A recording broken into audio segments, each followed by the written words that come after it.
Bismillah, alhamdulillah, wassalatu wassalamu ala rasulillah. This is lesson number 6 in the Quranic Arabic Simplified series, and in this video we will continue to talk about parts of speech in the Arabic language, and this is the second part of speech, which is verbs or al-fa'l.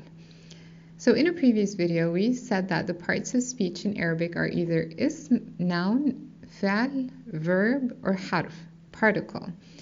And today we'll be talking about verbs or al-fa'l. So a verb is a word that describes an action, that is write, read, for example.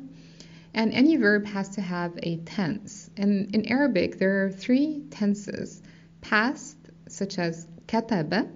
So kataba means he wrote. So this is a verb in the past tense. And the present tense of kataba would be yaktubu.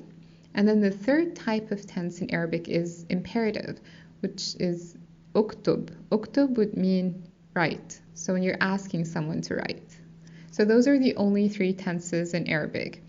Now you need to learn some grammar to be able to tell the 3 tenses apart, but there are fortunately some other signs that can help you tell whether this word is a verb or not.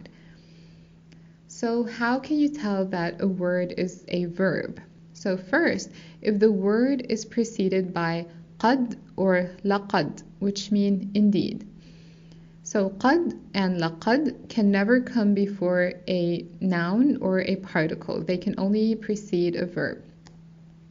So some examples would be قد أفلح المؤمنون. So now we know that أفلح is a verb. لقد رضي الله عن المؤمنين. So رضي is a verb because it's preceded by لقد. A second sign that can help you tell that this is a verb is the presence of the letter sin before the verb, which means will or the future tense. So for example, سيقول السفهاء. So يقول is a present tense verb and it has a sin before it, so it means that it will happen in the future. سيقول السفهاء. They will say. So this tells us that يقول is a verb because it's preceded by a sin with a fatha. Another example is فستعلمون. And now we'll just ignore the fa. It just means then.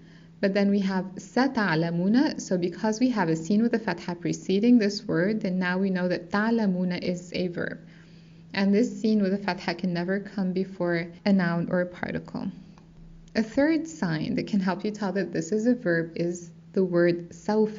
سوف has a similar meaning to sin with a fatha, so it also means will or something that will happen in the future tense. So examples would be وَلَسَوْفَ يُعْطِيكَ, and again we'll just ignore the waw and the lam. So سوف يعطيك, so يعطيك is a verb.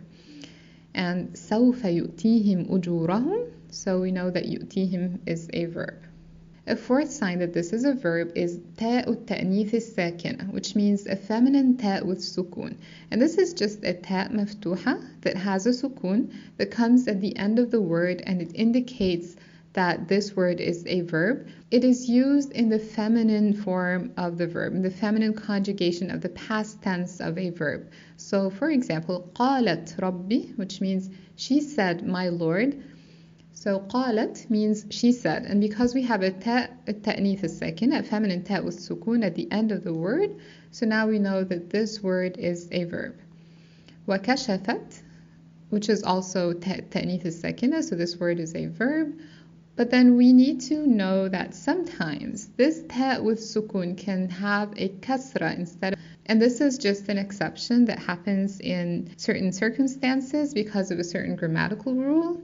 But it doesn't change the fact that it is still a ta ta'nith, a feminine ta with sukun. So it just has a kasra sometimes. So for example, وَقَالَتِ امْرَأَةُ فِرْعَوْنَ. So now here this ta has a kasra, but it's still a feminine ta with sukun.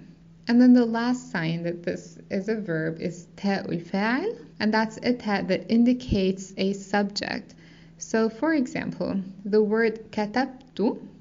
Katabtu ends with a ta with a dhamma, so it means I wrote. So this ta with a dhamma indicates the subject, which is I, for this past tense verb. So then this ta is called ta'ul fa'il, the ta of a subject. But this ta can also have a fatha, which is katabta, and in this case it indicates a second person in the masculine form. So katabta means you wrote when you're talking to a male. And katabti, now it has a kasra, and this indicates that you are talking to a female, which means you wrote but you're talking to a female. So as we mentioned, other clues that can help us tell that this is a verb is if we learn the patterns for each tense, past, present, and imperative. And for that, we need to go over some grammar, which we will do in later videos, inshallah. But then for the next video, we will talk about the third part of speech, which is particles or letters. If you like this video, please don't forget to hit the like button and to share with your friends. And please don't forget to subscribe to my channel and to turn on the notification bell to be notified of my new uploads. Thank you.